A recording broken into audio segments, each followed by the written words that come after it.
Hello everyone. तो जो जोसा का सिक्स राउंड ख़त्म हो चुका है और फिर सीसैप के राउंड शुरू होने वाले हैं 25 अक्टूबर से। तो सीसैप की अगर वेबसाइट पे बात करें तो सीसैप की वेबसाइट पे आपका ब्रोशर आ चुका है, डेट्स इन्फॉर्मेंट्स डेट्स और डेडलाइंस आ चुके हैं। तो अगर हम थोड़ा सा क्विकली विजिट करें, क्योंकि हमको लगता है कि आप सब ने ये सारी चीज़ें देख ली होगी, क्योंकि हम बहुत लेट हैं। तो एक बार हम ऊपर ऊपर एक बार देख लेते हैं कि क्या क्या चीज़ें हैं, क्या क्या नहीं है। ठीक है, तो टेंटेटिव डेट शेड्यूल्स यहाँ से दिया हुआ है और यहाँ पे इंफॉर्मेशन ब्रोशर दिया हुआ है। तो आप जाके यहाँ से डाउनलोड कर सकते हैं आपका डेट्स और शेड्यूल। तो मैंने डाउनलोड किए रखा है, तो let's go to the dates and schedules, क्या क्या डेट्स पे क्या क्या चीज़ें हैं। अगर हम बात करें तो यहाँ पे एक बात है कि लास्ट टाइम एक बार डेट निकला था और उस डेट पे आपका 24 अक्टूबर पे था, लेकिन फिर डेट्स को चेंज किया गया और आपका 25 अक्टूबर से आपका जो सीसैप का काउंसलिंग का डेट रखा गया है। अगर हम बात करें यहाँ पे तो यहाँ से आपको, अगर हम डेट्स के बारे में बात करें तो, और एक बात और बताना चाहते हैं कि अगर जैसे कि सीसैप जो होता है, जो सब I T triple I T G सबके लिए होता है, लेकिन सीसैप जो होता है वो सिर्फ एन आई टीज़ और ट्रिपल आई टी और जे टी आई के लिए होता है, आई आई टी के लिए नहीं होता है।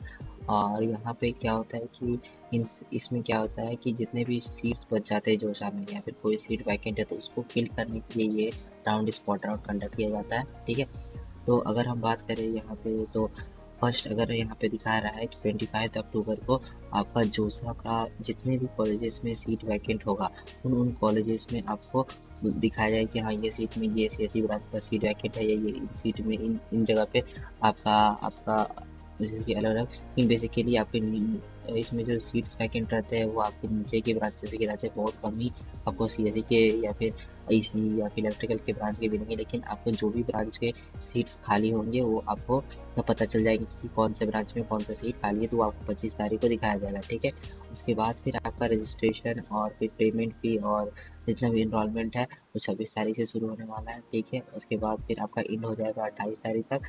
फिर उसके बाद फिर आपको जो फर्स्ट राउंड का सी एस सी पी का फर्स्ट राउंड का जो सीट अलॉटमेंट है वो 30 अक्टूबर को दिखाया जाएगा। ठीक है, फिर उसके बाद फिर 30 अक्टूबर का सीट अलॉटमेंट होने के बाद आपका वही चीज़ फिर से फ्रीज लाइट और फ्लोट। तो फ्रीज की अगर हम बात करें तो फ्रीज मतलब जैसे कि मैंने पहले वीडियो में बता चुका हूँ कि फ्रीज मतलब कि आपको वो जो भी आपको सीजन में कॉलेज मिला वो आपको पसंद है तो आपने फ्रीज कर दिया। ठीक है, और उसके बाद फिर अगर हम स्लाइड की बात करें तो आप सेम कॉलेज में ऊपर की ब्रांच को प्रेफर कर रहे हो तो आप स्लाइड चूज करेंगे, और फ्लोट चूज कर करोगे जब आप अपने ऊपर की वैरायटी को प्रेफर करोगे। मतलब कि आपको अपने ऊपर की वैरायटी वो ब्रांच और कॉलेज नहीं चाहिए, आपको अपने उसके ऊपर की प्रायोरिटी चाहिए, तो आप फ्लोट ऑप्शन करोगे। ठीक है, तो ये तीनों तो पिछले जोसा में भी था। और ये वाला अगर हम बात करें सरेंडर और विड्रॉल के ऑप्शन की, तो अगर हम सरेंडर का बात करें तो एक बार पढ़ लेते हैं कि surrender allotted seat and particular in CSAB and second round. Okay, तो मान लो कि जो सीट आपको मिला सीसैप में फर्स्ट राउंड में, उसको आप सरेंडर करके सेकेंड राउंड में पार्टिसिपेट करना चाहते हो, तब आपको ये वाला ऑप्शन चूज़ करना पड़ेगा। ठीक है, और अगर विड्रॉल का ऑप्शंस में क्या है कि surrender allotted seat and not participated in CSAB special round two. इसमें क्या है कि आप जो फर्स्ट राउंड में अगर आपको कोई सीट मिल रहा है तो आप उस सीट को छोड़ के और आप सेकेंड राउंड में पार्टिसिपेट नहीं करोगे। ठीक है, और फिर एक जो है लास्ट की एग्जिट ऑप्शन में क्या है कि seat not allotted in the first round and not willing to participate in the second round. Okay, तो आपको एग्जिट का ऑप्शन है कि आपको फर्स्ट राउंड में कोई सीट नहीं मिला और आप सेकेंड राउंड में पार्टिसिपेट नहीं करोगे। फिर after doing this choosing your willingness free slide road and etcetera, उसके बाद आपको ऑनलाइन रिपोर्टिंग करना है जिसमें आपको डॉक्यूमेंट जमा करना होगा, आपको 10th 12th के certificate, caste certificate, PWD certificate, वो हम आगे बात करेंगे कि कई सर्टिफिकेट फॉर्मेट्स के बारे में। ठीक है, फिर उसके बाद फिर फिजिकल वेरिफिकेशन ऑफ पीडब्ल्यूडी। तो अगर आपका फिजिकल वेरिफिकेशन जो समय अगर हो चुका है तो फिर कोई दिक्कत नहीं, तो आपको सीसैप में फिजिकल वेरिफिकेशन कराना पड़ेगा।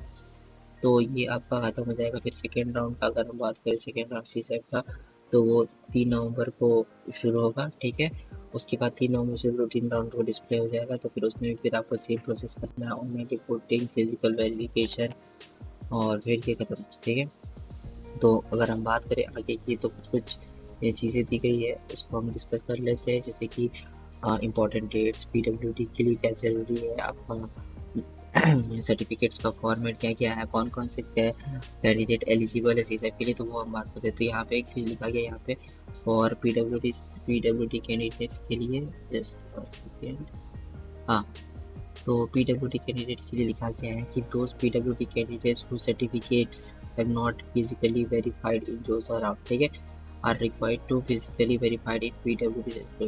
ओके, तो मतलब बोलने का मतलब है कि अगर आपका जोसा में आपका फिजिकली वेरिफिकेशन हो चुका है तो आपको सीसैट में कराने की ज़रूरत नहीं है। अगर जोसा में नहीं हुआ है फिजिकली वेरिफिकेशन तो आप सीसैट में करा सकते हैं, ठीक।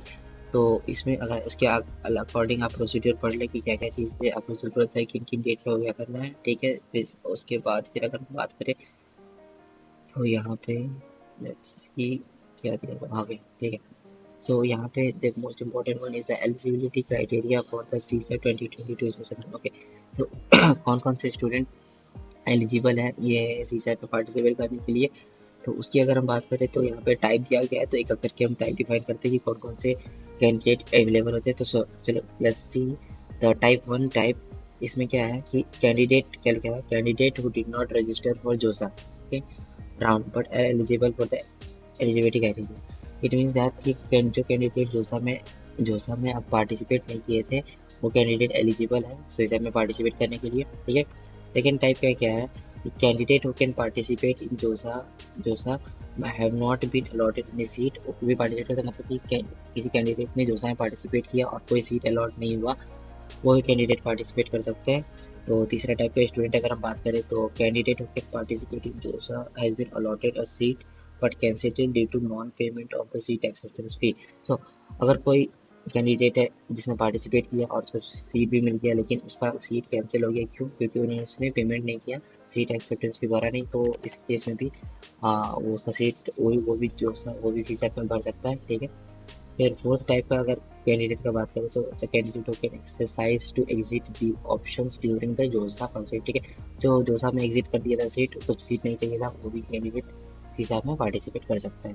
तो टाइप 5 में बात करें तो कैंडिडेट कैन पार्टिसिपेट इन जोसा have been allotted and seat in an IIT, the seat must be cancel after the document verification and they have been withdrawn their allotted seat, they have taken admission in that seat. मतलब कि बोलने का मतलब है कि मान लो कि आपको जोसा में आईआईटी कोई मिल गया, कोई आईआईटी आपको मिल गया, तो वो कैंडिडेट भी अलाउ है कि आपको सीसैट में बैठ सकता है। कि मान लो कि आपको कोई सीट आईआईटी में मिला हुआ और आप जो सीसैट में बैठ रहे हैं, तो एक चीज़ का ध्यान रखना है कि अगर आप सीसैट में बैठे हो और आपको कोई एनआईटी मिल जाता है तो आपका पीछे का आईआईटी का सीट खत्म हो जाएगा, तो आपको फाइनली जो सीट आपको सीसैट में अलॉट हुआ है वही सीट आपका हाँ रहेगा, जोसा का सीट कैंसिल हो जाएगा, ठीक है। इसमें ये लिखा हुआ है। और फिर टाइप 6 अगर बात करें, candidate who can participate in JOSA has been allotted a seat in NIT Plus system has already secured admission at allotted institute paying seat executive and partial admission, okay।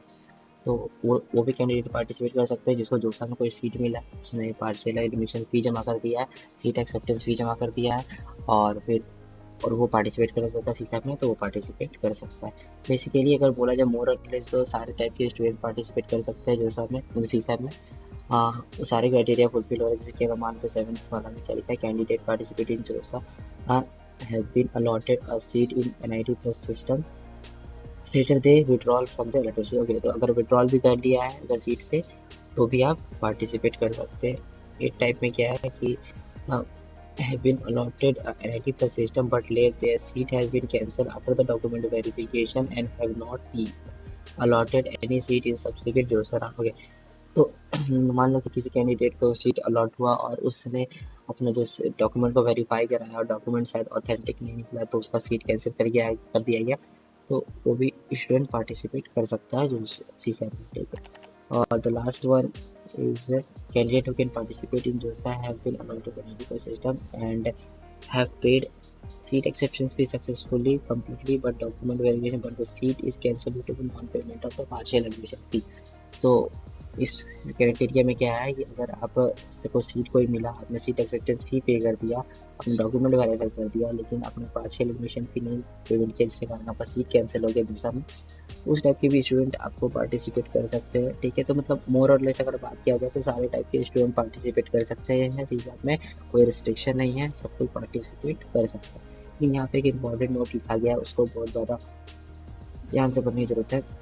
इसमें क्या लिखा गया, type 6 candidate will participate in CSAB special round retaining their seat which they have already secure in JoSAA round in case a new seat is allotted in CSAP round, their retain seat will be automatically, मतलब बोलने का मतलब है कि मान लो कि आपको एक एग्जांपल से समझते हैं कि मान लो कि आपको कोई कॉलेज मिला, और कोई कॉलेज मिलने के बाद आपने क्या किया कि मतलब मान लो कि NIT जमशेदपुर का CSE मिला, ठीक है।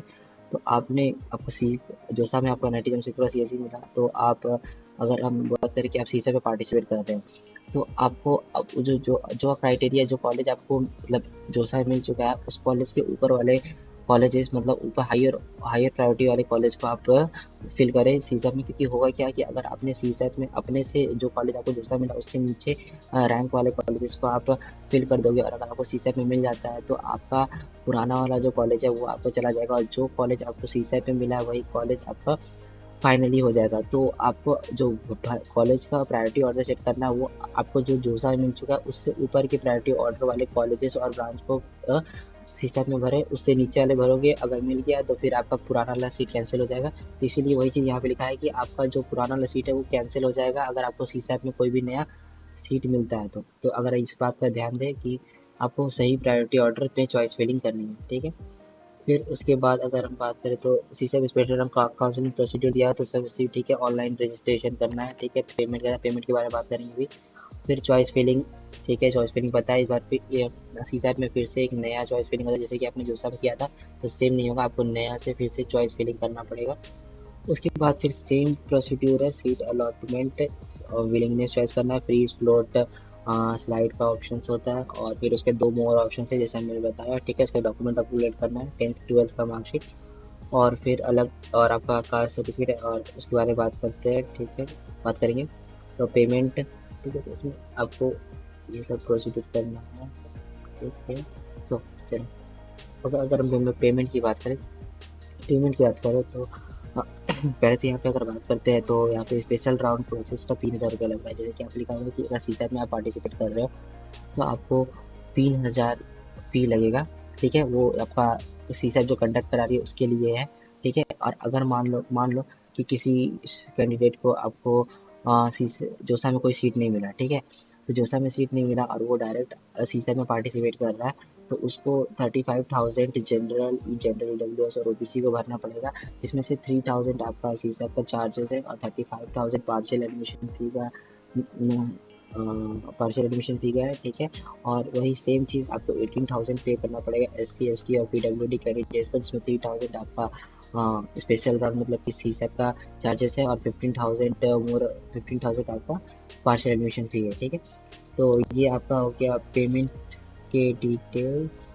और फिर आगे अगर हम बात करें तो चॉइस फिलिंग करना, तो चॉइस फिलिंग बता दिया मैंने। उसके बाद फिर लेट्स सी, हाँ, यहाँ पे चूजिंग योर विलिंगनेस, तो विलिंगनेस के बारे में बता दिया। तीन नहीं, इसमें 5 ऑप्शन होते हैं। फिर फ्रीज, स्लाइड, फ्लोट, जैसे मैंने बताया था, ओके। और फिर यहाँ पे सरेंडर का भी ऑप्शन होता है और सेंडिंग आउट का भी, तो 5 ऑप्शन होते हैं इसमें। फिर डॉक्यूमेंट अपलोडिंग में अगर हम बात करें तो इसमें आपको क्लास 10th का सर्टिफिकेट, क्लास 12th का सर्टिफिकेट, और फिर ST SC OBC सर्टिफिकेट। सो यहाँ पे एक बहुत ज़्यादा इंपॉर्टेंट है कि आप जो कैटेगरी सर्टिफिकेट बना रहे हो या